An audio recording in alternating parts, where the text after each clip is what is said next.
ఒక గ్రామంలో అర్జున్ అనే అబ్బాయి ఉండేవాడు. అర్జున్ చదువులో చాలా తెలివైనవాడు. అందరూ అతని తెలివితేటలను, చురుకైన బుద్ధిని మెచ్చుకునేవారు. కాని అర్జున్కు ఒక పెద్ద బలహీనత ఉండేది. వాడు తన సమయాన్ని తెలివిగా ఉపయోగించుకునేవాడు కాదు. వాడి రోజులు స్నేహితులతో ఆడుకుంటూ, ఫోన్లో గేమ్స్ ఆడుతూ, అనవసరమైన కబుర్లలో గడిచిపోయేవి. వాడి తల్లిదండ్రులు సమయం యొక్క విలువను వాడికి చాలాసార్లు చెప్పడానికి ప్రయత్నించారు. కాని అర్జున్కు సమయం ఎంత విలువైనదో అర్థం కాలేదు.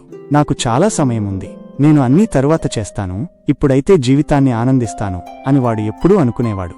ఒకరోజు వాళ్ల స్కూల్లో వార్షిక పరీక్ష ఫలితాలు వచ్చాయి. ఈసారి అర్జున్కు సగటు కంటే తక్కువ మార్కులు వచ్చాయి.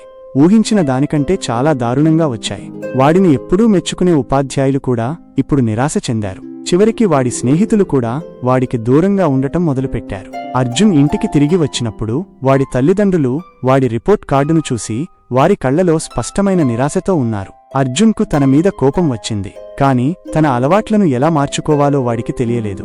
ఆ రాత్రి అర్జున్ గ్రామంలో చాలా గౌరవనీయులు మరియు జ్ఞానవంతులైన తన తాతగారి దగ్గరికి వెళ్లాడు. ఆయన పక్కన కూర్చుని అర్జున్ తన బాధలన్నీ చెప్పుకున్నాడు. తాతా, నేను మంచి విద్యార్థిని అయినప్పటికీ ఈసారి ఎందుకు ఫెయిల్ అయ్యానో నాకు అర్థం కావడం లేదు అన్నాడు. అతని తాతగారు శ్రద్ధగా విని తరువాత నవ్వుతూ ఇలా అన్నారు, నాయనా, నువ్వు మంచి విద్యార్థివి కాకపోవడం సమస్య కాదు, నువ్వు సమయాన్ని తేలికగా తీసుకోవడమే సమస్య. సమయం చాలా విలువైనది. సరిగ్గా ఉపయోగిస్తే అది నిన్ను విజయానికి చేరుస్తుంది, కాని వృథా చేస్తే నిన్ను వెనక్కి లాగుతుంది. ఆశ్చర్యపోయిన అర్జున్ అడిగాడు, కాని తాత, మనకు ఎప్పుడూ సమయం ఉంటుంది కదా, నేను దాన్ని ఎప్పుడైనా తరువాత ఉపయోగించగలను కదా? తాతగారు గంభీరంగా ఇలా అన్నారు, లేదు నాయనా, సమయం నది యొక్క ప్రవాహం లాంటిది. అది ఒకసారి వెళ్ళిపోతే మళ్లీ తిరిగిరాదు. సమయం యొక్క విలువను అర్థం చేసుకోవడానికి నీకొక కథ చెబుతాను. తాతగారు మొదలుపెట్టారు. చాలా కాలం క్రితం విక్రమ్ అనే శక్తివంతమైన రాజు ఉండేవాడు. అతనికి అపారమైన సంపద, పెద్ద రాజభవనాలు మరియు లెక్కలేనంతమంది సేవకులున్నారు.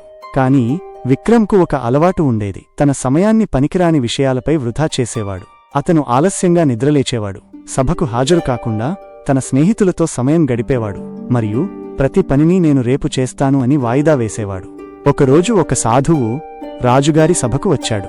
ఆ సాధువు ఇలా అన్నాడు, మహారాజా, మీకు అన్నీ ఉన్నాయి, కాని మీరు మీ అత్యంత విలువైన సంపద అయిన సమయాన్ని వృథా చేస్తున్నారు. మీరు దానిని తెలివిగా ఉపయోగించకపోతే ఒకరోజు మీరు చాలా బాధపడతారు. రాజు నవ్వి, సాధువు హెచ్చరికను పట్టించుకోకుండా, నాకు చాలా సమయం ఉంది, నేను ఏమి చెయ్యాలన్నా ఎప్పుడైనా చేయగలను అన్నాడు. సాధువు అతన్ని హెచ్చరించాడు, సమయాన్ని తేలికగా తీసుకోకండి, అది గొప్ప రాజులను కూడా నాశనం చేయగలదు. కాని రాజు వినలేదు. సంవత్సరాలు గడిచాయి. రాజు వృద్ధాప్యం చెందాడు. అతని ఆరోగ్యం క్షీణించింది. అతని రాజ్యం బలహీనపడింది మరియు అతని సైనికులు యుద్ధాలలో ఓడిపోవడం ప్రారంభించారు. అతని ప్రజలు అతనిపై నమ్మకం కోల్పోయారు. అప్పుడే రాజు తాను అర్థంలేని విషయాలపై తన సమయాన్ని వృధా చేశానని గ్రహించాడు. అతను సలహా కోసం ఆ సాధువును వెతకడానికి ప్రయత్నించాడు. కాని సాధువు ఎక్కడా కనిపించలేదు. రాజు తన చర్యలకు పశ్చాత్తాపపడ్డాడు. కాని సమయం చేజారిపోయింది. అతని సంపద మరియు అధికారం అతన్ని రక్షించలేకపోయాయి. చివరికి రాజు సమయమే నిజమైన సంపదని అర్థం చేసుకున్నాడు. ఈ కథ విన్న అర్జున్ చాలాసేపు ఆలోచనలో మునిగిపోయాడు. మొదటిసారిగా తాను ఎంత విలువైన సమయాన్ని వృధా చేశాడో గ్రహించాడు. వాడు తన తాతగారిని అడిగాడు, తాతా, నేను ఇప్పటికీ నా సమయాన్ని తెలివిగా ఉపయోగించడం ద్వారా నా జీవితాన్ని మార్చుకోగలనా?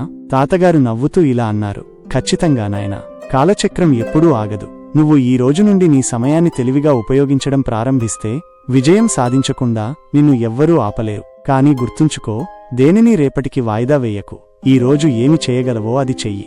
ఆ రోజు నుండి అర్జున్ తన సమయాన్ని సమర్థవంతంగా ఉపయోగించాలని నిర్ణయించుకున్నాడు. వాడు ఒక రోజువారీ ప్రణాళికను తయారు చేసుకున్నాడు మరియు ప్రతి పనికి సమయాన్ని కేటాయించాడు. వాడు ఉదయాన్నే నిద్రలేవడం, చదువుపై దృష్టి పెట్టడం మరియు అనవసరమైన విషయాల నుండి దూరంగా ఉండటం ప్రారంభించాడు. క్రమంగా అర్జున్ తన ప్రయత్నాల ఫలితాలను చూడటం మొదలుపెట్టాడు మరియు తదుపరి పరీక్షలో వాడు తన తరగతిలో మొదటి స్థానంలో నిలిచాడు. చివరికి వాడు ఒక విజయవంతమైన వ్యాపారవేత్త అయ్యాడు మరియు సమయాన్ని తెలివిగా ఉపయోగించడం విజయానికి కీలకం అని తన జీవిత కథ ద్వారా అందరినీ ప్రేరేపించాడు.